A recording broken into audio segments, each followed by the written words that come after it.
السلام علیکم ورحمۃ اللہ وبرکاتہ۔ الحمد للہ نحمدہ ونستعینہ ونستغفرہ ونعوذ باللہ من شرور انفسنا ومن سیئات اعمالنا، من يهده الله فلا مضل له ومن يضلله فلا هادي له، وأشهد أن لا إله إلا الله وحده لا شريك له، وأشهد أن سيدنا ومولانا محمدا عبده ورسوله، أما بعد فأعوذ بالله من الشيطان الرجيم، بسم الله الرحمن الرحيم، لقد كان لكم في رسول الله أسوة حسنة لمن كان يرجو الله واليوم الآخر وذكر الله كثيرا۔ لوگو تمہارے لیے محمد صلی اللہ علیہ وسلم کی زندگی بہترین نمونہ ہے، جو اللہ کو مانتا ہے، آخرت کو مانتا ہے، اور اپنے اللہ تعالیٰ کو کثرت کے ساتھ یاد کرتا ہے۔ صدق اللہ العظیم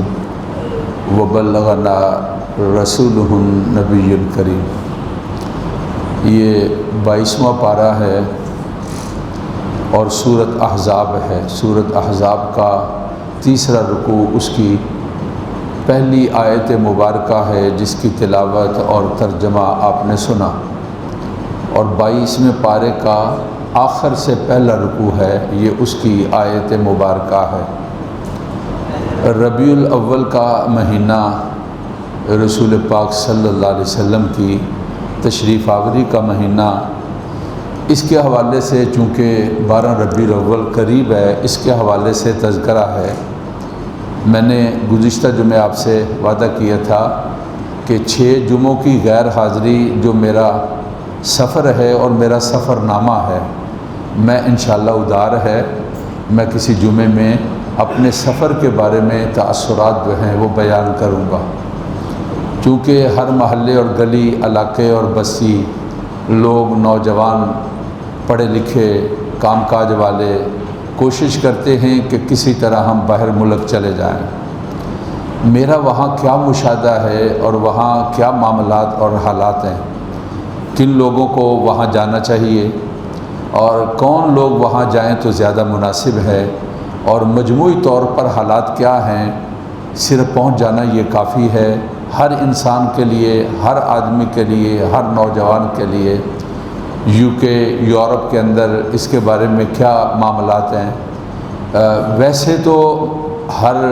میڈیا جو اس وقت بڑا فاسٹ ہے، اس کے ذریعے سے ہر آدمی کو معلومات ہیں، لیکن بہرحال مشاہدے کا مقابلہ کوئی نہیں ہے۔ سنی ہوئی بات اور ایک مشاہدہ ہے، اس مشاہدے کا کوئی مقابلہ نہیں ہے۔ پھر اس کی شرعی حیثیت کیا ہے کہ کیا سفر کرنا، کون سا یہ سفر ہے، یہ کس زمرے کے اندر آتا ہے؟ شریعت اس کے بارے میں اپنا وطن چھوڑ دینا، اپنے والدین چھوڑ دینا، بیوی بچے چھوڑ دینا، اپنے عزیز و اقربا چھوڑ دینا، کسی دوسرے ملک میں جانا اور وہاں پر رہنا، یہ کب جائز ہے اور وہاں پر کیا ذمہ داری ہیں؟ انشاءاللہ یہ سفر نامہ میں آئندہ کسی جمعے کے اندر بیان کروں گا۔ اور مجھے گزشتہ جمعے 7 ستمبر اس کے حوالے سے کہ قادیانیت کے بارے میں ہماری اسمبلی نے ایک آئین بنایا اور قانون پاس کیا کہ یہ کافر ہیں، اور یہ بہت محنت اور قربانی کے بعد یہ سلسلہ ہوا تھا، اور اس کا تذکرہ 50 سال کے بعد وہ دن آیا اور اس کا تذکرہ تھا۔ اس کے حوالے سے کچھ گزارشات ہیں، اور آج چونکہ ربیع الاول اور 12 ربیع الاول ہے، تذکرہ نہ ہو ہمارے آقا کا اور پاک پیغمبر صلی اللہ علیہ وسلم کا اور آپ کی اعلیٰ صفات کا اور آپ کے اعلیٰ اخلاق کا اور آپ کے اسوہ حسنہ کا اور آپ کی زندگی مبارکہ کا اور آپ کی تعلیمات کا، تو یہ ربیع الاول اور اس کی 12 تاریخ اور اس کے پہلے جمعہ اور اس سے پہلے جمعہ اگر اس کے اندر تذکرہ نہ ہو تو یہ کوئی اچھی بات نہیں تھی۔ اس لیے میرا خیال یہ ہے کہ اس کے حوالے سے کچھ معاملات اور کچھ باتیں جو ہیں وہ بیان کی جائیں۔ اللہ رب العزت کی ذات نے یہاں دنیا میں انسانوں کو بسایا، ان کی رہنمائی کے لیے اپنے نبیوں اور پیغمبروں کو بھیجا۔ ہمارے آقا سب سے آخر میں آنے والے ہیں اور سارے نبیوں کے سردار ہیں۔ اللہ کی ذات نے آپ کا درجہ اور رتبہ سب سے بڑھایا ہے اور آپ سب سے زیادہ رتبے والے اور آپ سب سے زیادہ اعلیٰ مقام والے ہیں۔ آپ دنیا سے پردہ فرما گئے، قیامت تک جو ہے کوئی نبی نہیں آئے گا اور آپ کے بعد کوئی پیغمبر نہیں آئے گا۔ آپ کی شریعت ہے، آپ کی سنت ہے اور آپ کا طریقہ ہے، اور آپ صلی اللہ علیہ وسلم کی باتیں ہیں، یہ قیامت تک رہیں گی اور قیامت تک عمل کرنے والے رہیں گے اور ان کا تذکرہ رہے گا۔ یہ بڑے درجے کی بات ہے اور یہ بڑے رتبے کی بات ہے، اور بڑے خوش قسمت ہیں وہ لوگ جو تذکرہ کرتے ہیں، اور خوش قسمت ہیں وہ لوگ جو اس تذکرے کو سنتے ہیں، اور خوش قسمت ہے وہ لوگ جو اس تذکرے کو لے کر اپنے آقا کے طریقوں پر اور پاک پیغمبر صلی اللہ علیہ وسلم کی باتوں کو لیتے ہیں اور آپ صلی اللہ علیہ وسلم کی تعلیمات کو لیتے ہیں۔ اسوہ طریقے کو کہا جاتا ہے۔ اللہ تعالیٰ نے کہا لقد کان لکم فی رسول اللہ اسوہ، لوگو تمہارے لیے طریقہ ہے محمد صلی اللہ علیہ وسلم کا، ہمارے رسول کا اور پیغمبر کا تمہارے سامنے طریقہ ہے۔ اس طریقے میں ہم اپنی زندگی میں اس طریقے سے رہنمائی لے سکتے ہیں۔ آپ نے وہ طریقہ تجارت کے اندر، آپ نے وہ طریقہ ملازمت کے اندر، آپ نے وہ طریقہ کوئی بڑا ہے اس کے لیے، آپ نے وہ طریقہ جو چھوٹا ہے اس کے لیے، آپ نے وہ طریقہ کوئی مال والا ہے اس کے لیے، آپ نے وہ طریقہ جو مال کے بغیر ہے، کم مال والا ہے اس کے لیے، پاک پیغمبر صلی اللہ علیہ وسلم کی ذات اقدس نے اس طریقے کو بیان کیا ہے اور اس طریقے کا تذکرہ کیا ہے۔ ایک مسلمان کے لیے، کلمہ گو کے لیے رسول اللہ صلی اللہ علیہ وسلم کے طریقے کا پہچاننا اور آپ صلی اللہ علیہ وسلم کی اسوہ حسنہ کا جاننا اور آپ صلی اللہ علیہ وسلم کے اخلاق حسنہ ان کے بارے میں معلومات کرنا اور دل کے اندر یہ جذبہ رکھنا اور فکر رکھنا، میرے آقا نے جو کہہ دیا اور میرے آقا نے جو بتا دیا، میرے آقا نے جس بات سے خوش ہوتے ہیں اس کا تذکرہ کر دیا، میں سب کچھ قربان کر دوں گا، اپنے آقا کی فرما برداری میں قربان کر دوں گا، اپنے آقا کی تابعداری میں۔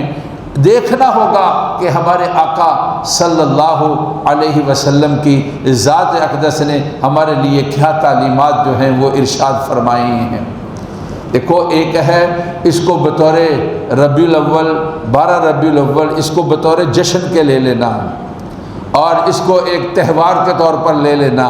ایک ہے اس نقطۂ نظر سے لینا کہ آپ کی تشریف آوری اور اس کے آپ کا ایک مشن تھا اور ایک ذمہ داری تھی، اور آپ کے پردہ فرمانے کے بعد ہر کلمہ گو کی وہ ذمہ داری ہے اور آپ کا مشن لینا اور آپ صلی اللہ علیہ وسلم کی باتوں لینا، ایک اس نقطۂ نظر کے ساتھ لینا ہے۔ آپ یوں سمجھ لیں، ایک آدمی جھنڈیاں لگاتا ہے اور ایک آدمی چراغاں کرتا ہے اور ایک آدمی جلوس نکالتا ہے کہ یہ خوشی کا موقع ہے، اور دوسرا آدمی دیکھتا ہے کہ پاک پیغمبر صلی اللہ علیہ وسلم غریبوں کے لیے، بے آسراؤں کے لیے سہارا تھے، وہ تلاش کرتا ہے کہ فلاں کا بجلی کا بل، فلاں کا بچوں کی فیس، فلاں کا دوائی کا جو خرچہ ہے، چپکے اللہ کے نبی ان تعلیمات کا حکم دینے والے ہیں تو چپکے سے اس پر خرچ کر دیتا ہے اور چپکے سے اور وہاں پر یہ معاملہ کر دیتا ہے، تو آپ ظاہر ہے یہ سمجھیں گے ایک ہے جس کو ہم نے جشن بنا لیا اور ایک ہے جس کو نبی پاک صلی اللہ علیہ وسلم کی تعلیمات کو لے لیا۔ جب آپ پر وحی کا سلسلہ ہوا، غار حرا کے اندر تھے، مکہ معظمہ جبل نور غار حرا، آپ وہاں تشریف فرما تھے، اور سب سے پہلے وحی آئی، اقرا بسم ربک الذی خلق۔ آپ جب گھر تشریف لے گئے، بخاری شریف کے اندر یہ واقعہ موجود ہے، آپ نے اپنی اہلیہ محترمہ حضرت خدیجہ سے کہا، آپ کو سردی لگ رہی تھی، آپ بخار محسوس کر رہے تھے، اور آپ نے ان سے یہ کہا کہ اے خدیجہ، میں اپنی جان کے اوپر ڈر رہا ہوں، انی خشیت علی نفسی، مجھے اپنی جان پر ڈر لگ رہا ہے کہ میرے ساتھ پتہ نہیں کیا ہوگا۔ تو حضرت خدیجۃ الکبریٰ نے جو جملے آپ کے لیے تسلی کے طور پر ارشاد فرمائے تھے، کہا کہ کلا واللہ لا یخزیک اللہ ابدا، مجھے اللہ کی قسم ہے اللہ آپ کو ضائع نہیں کریں گے۔ اور پھر بلا کیا کہا، انک لتصل الرحمہ، آپ رشتہ داریوں کو جوڑنے والے ہیں۔ جو رشتہ داریوں کو جوڑنے والا ہے، اللہ کے نبی کی نبی ہونے کے حیثیت سے سب سے پہلی جس بات کا تذکرہ ہماری امی جان اور نبی پاک صلی اللہ علیہ وسلم کی گھر والی انہوں نے جو بیان کیا، کیا بیان کیا، انک لتصل الرحمہ، آپ ضائع نہیں ہو سکتے، آپ اس لیے کہ آپ رشتہ داری کا خیال رکھنے والے ہیں اور آپ رشتہ داریوں کو جوڑنے والے ہیں۔ کون ہے جو ربیع الاول کی وساطت سے یہ کہے کہ ان کا پیغام یہ تھا کہ رشتہ داری کو جوڑو، بھائی بھائی بن جاؤ، آپس میں بھائیوں اور بہنوں کی طرح رہو، آپس کی نفرتیں جو ہیں ان کو ختم کر دو، اور اپنے آپس کے جو جھگڑے ہیں ان کو مٹا دو۔ رسول اللہ صلی اللہ علیہ وسلم نے جھگڑے کا تذکرہ کیا تو فرمایا ہی الحالکہ، یہ مونڈ دینے والا ہے، اور پھر کہا بالوں کو نہیں، یہ نیکیوں کو مونڈ دیتا ہے۔ کتنے ہیں جو ربیع الاول کے حوالے سے جب آپ صلی اللہ علیہ وسلم کا تذکر آتا ہے، اس کے حوالے سے آپ صلی اللہ علیہ وسلم کی تعلیمات کے حوالے سے کہا کہ مجھے یاد آ گیا ہمارے آقا کی یہ بات تھی، اور ہمارے آقا کی یہ تعلیمات تھی، اور ہمارے آقا کے بارے میں یہ کہا گیا تھا جو رشتہ داری کا خیال رکھنے والا ہے اللہ اس کو کبھی ضائع نہیں کرتے ہیں۔ آج جو پریشانی ہیں اور ان کے جو حالات، ان کے جو احوال ہیں اور جو ان کے تذکرے ہیں، کبھی یہ کیوں نہیں سوچا جاتا کہ اس کی نحوست ہے کہ جو ہمارا آپس میں بھائیوں میں نفرت ہے، یہ نحوست ہے آپس میں رشتہ داروں میں نفرت ہے، یہ نحوست ہے آپس کے اندر ہم وطنوں کے اندر نفرت ہے، مٹا دو ان نفرتوں کو اور بھائی بھائی ہو کر رہو۔ اس لیے کہ قرآن مجید کے اندر اللہ تعالیٰ کا فرمان ہے انما المؤمنون اخوہ، کہ مومن آپس کے اندر بھائی ہیں، فاصلحوا بین اخویکم، کوئی غلط فہمی ہے اور اس کو دور کرو اور ان کی آپس کے اندر صلح کرا دو۔ نبی پاک صلی اللہ علیہ وسلم کی تشریف آوری ہے تو بڑے عمدہ اخلاق کے ساتھ تشریف آوری ہے، آپ کی تشریف آوری ہے تو بڑی عمدہ آداب کے ساتھ جو ہے وہ تشریف آوری ہے۔ اب خطبہ ارشاد فرما رہے تھے، جس طرح جگہ تنگ ہو تو لوگ کھڑے ہو جاتے ہیں نا، اس طرح لوگ کھڑے تھے، بیٹھے ہوئے تھے، پیچھے لوگ کھڑے ہوئے تھے، آپ نے ارشاد فرمایا جو کھڑے ہیں بیٹھ جاؤ بیٹھ جاؤ۔ آپ کا یہ حکم فرمانا تھا بیٹھ جاؤ۔ گلی کے اندر حضرت عبداللہ بن مسعود آ رہے ہیں، وہ وہیں پر بیٹھ گئے۔ بعد میں پتہ چلا تو رسول اللہ صلی اللہ علیہ وسلم نے فرمایا کہ عبداللہ، میرا تو مقصد یہ تھا کہ یہاں جو کھڑے ہیں یہ لوگ بیٹھ جائیں۔ کہا جب آپ نے کہا بیٹھ جاؤ تو پھر میرے لیے کوئی اور حجت نہیں تھی، اور میرے لیے کوئی اور ہیلہ نہیں تھا، اور میرے لیے کوئی اور بات نہیں تھی، تو میرے لیے یہی تھا کہ میں جہاں ہوں جیسا بھی ہوں فوراً بیٹھ جاؤں۔ تو حضرت عبداللہ بن مسعود جو ہیں اسی وقت بیٹھ گئے کہ آقا دو جہاں سرکار دو جہاں صلی اللہ علیہ وسلم کی ذات اقدس نے ارشاد فرمایا اللہ کی قسم ہماری نجات جو ہے وہ ان کی تابع داری کے اندر ہے اور ان کی فرما برداری کے اندر ہے، اس کے بغیر کوئی راستہ نہیں۔ بدتر سم نہ رسید کعبہ اے رابی کہ کی راہ کہ تو می روی ای ترکستان است، مجھے ڈر ہے کہ تو کعبے تک نہ جا سکے، اس لیے کہ جس طریقے کو اور جس راستے کو اختیار کیا یہ کعبے کی طرف نہیں جاتا ہے، یہ تو ترکستان کی طرف جانے والا راستہ ہے۔ کعبے کی طرف جانے والا راستہ ان کی تابعداری کا راستہ ہے اور ان کی تعلیمات پر عمل کرنے کا راستہ ہے اور ان کے اخلاق حسنہ کو اپنانے کا راستہ ہے۔ حضرت حذیفہ بن یمان ایک بڑے جلیل القدر صحابی ہیں رضی اللہ تعالی عنہ، ان کو رسول اللہ صلی اللہ علیہ وسلم کا رازدان کہا جاتا ہے۔ آپ صلی اللہ علیہ وسلم نے آنے والے احوال کے بارے میں ان سے بڑی باتیں کی۔ لوگ پوچھا کرتے تھے کہ بتاؤ کہ نبی پاک صلی اللہ علیہ وسلم نے اور کیا بتایا ہے اور کیا بتایا ہے۔ ایک دن حضرت فاروق اعظم نے پوچھ لیا کہ حذیفہ بتاؤ کو فتنوں کے مسئلے میں نبی پاک صلی اللہ علیہ وسلم نے کیا بتایا تھا؟ کہا فتنے آئیں گے، اور پھر کہا کہ یہ فتنہ مال کے اندر ہوگا، اولاد کے اندر ہوگا، اور انسان کے اس طرف تذکرہ کیا کہ یہ کہا میں بڑے بڑے فتنے جو قومیت کے لحاظ سے فتنے آئیں گے، کموج البحر، جس طرح سمندر کی موجیں ہوتی ہیں اس طرح بڑے بڑے فتنے، ان کے بارے میں آپ سے پوچھنا چاہتا ہوں۔ کہا اے عمر آپ اس کے بارے میں فکر نہ کریں، آپ صلی اللہ علیہ وسلم نے ارشاد فرمایا تھا ان فتنوں کے سامنے ایک دروازہ ہے اور اس دروازے نے، وہ دروازہ بند ہے، اس دروازے نے فتنوں کو روک رکھا ہے۔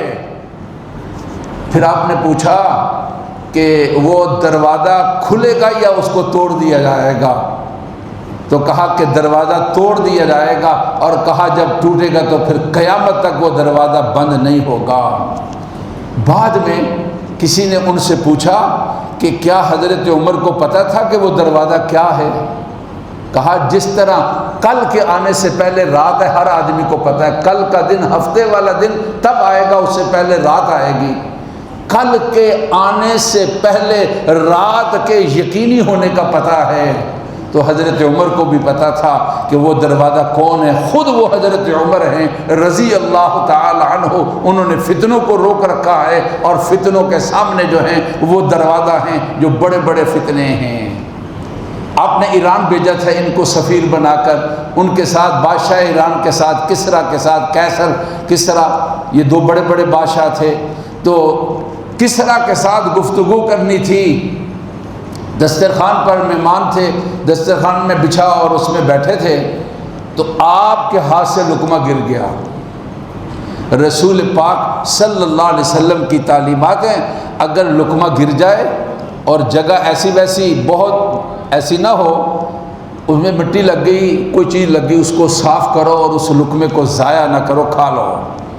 دسترخوان ظاہر ہے جب چیز بچھی ہوئی ہوتی ہے تو وہاں ایسی ویسی کوئی چیز نہیں، لقمہ گرا اور انہوں نے صاف کیا،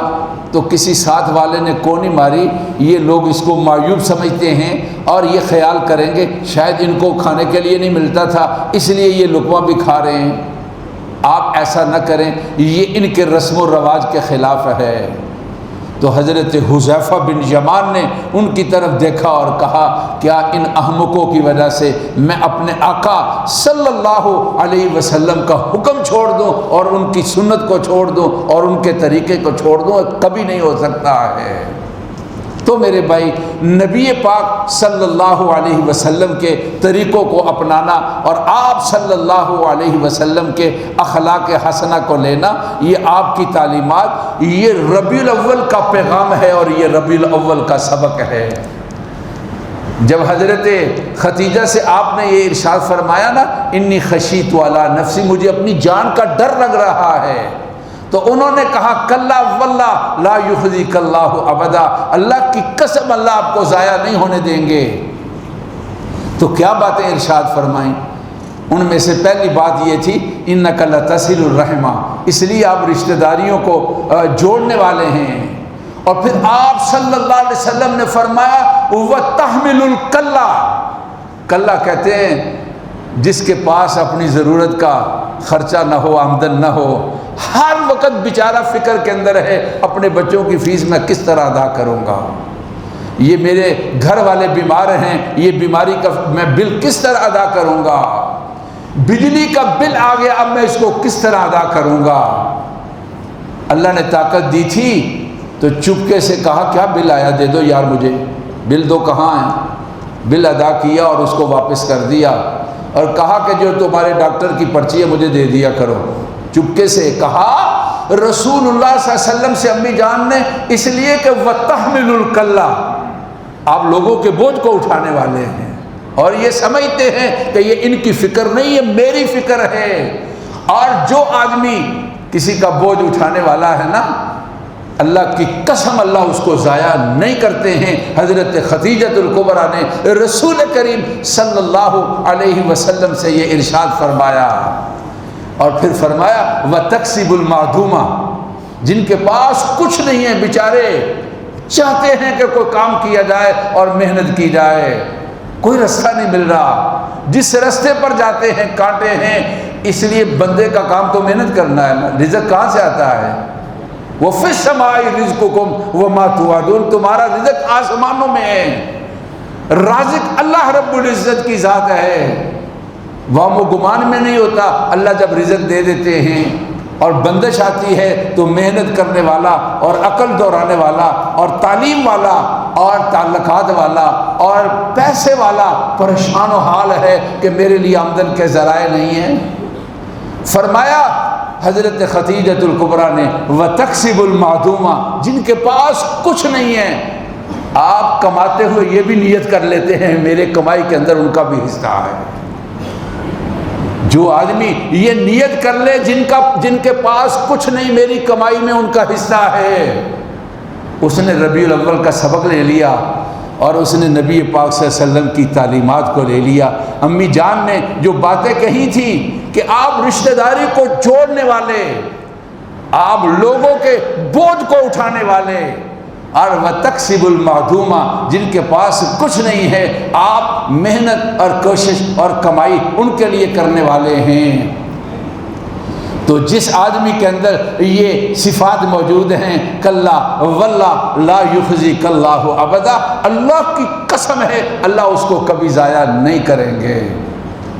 ربیع الاول کا مہینہ، رسول پاک صلی اللہ علیہ وسلم کی تشریف آوری کا مہینہ، آپ کے زمانے سے لے کر آج تک دیکھ لو یہ باتیں ہیں۔ کیا رشتہ داری کا خیال کرنا، کیا جو آمدن کے لحاظ سے کمزور ہیں ان کی مدد کرنا، کیا جو بیچارے خالی ہاتھ رہتے ہیں محنت کے باوجود ان کے ساتھ تعاون کرنا، اس وقت سے لے کر نبی کریم صلی اللہ علیہ وسلم کے زمانے سے لے کر آج تک یہ بات موجود ہے، اور اس کے بارے میں حکم ہے، اور اس کے بارے میں پاک پیغمبر صلی اللہ علیہ وسلم کی تعلیمات ہیں۔ اسی کو قرآن نے کہا لَقَدْ كَانَ لَكُمْ فِي رَسُولِ اللَّهِ أُسْوَةٌ حَسَنَةٌ، اور لوگوں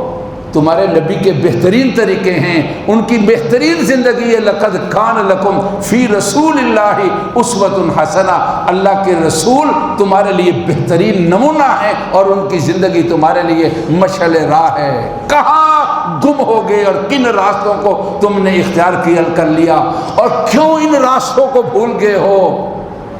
دوسروں کے ساتھ تعاون کرنا اور ان کا بوجھ اٹھانا اور رشتہ داری کا خیال رکھنا اور کمزوروں اور مسکینوں کے ساتھ تعاون کرنا، یہ اللہ کے نبی کی تعلیمات کو کیوں بھول گئے ہو؟ یہ ان کا بہترین طریقہ ہے اور یہ بہترین نمونہ ہے۔ یہ ربیع الاول کا اور 12 ربیع الاول کا میرے لیے بھی سبق ہے، اور آپ کے لیے بھی، اور ہر کلمہ گو کے لیے اور ہر مسلمان کے لیے۔ اللہ مجھے بھی اور آپ کو بھی اپنے حبیب اور ہمارے آقا محمد الرسول اللہ صلی اللہ علیہ وسلم کا تابع دار بنائے، ان کی پیاری ادائیں اور ان کے طریقے اور ان کی سنتیں اللہ تعالیٰ اپنانے کی توفیق نصیب فرما دے۔ ربنا تقبل منا انک انت السمیع العلیم، سنتے ادا فرما دی۔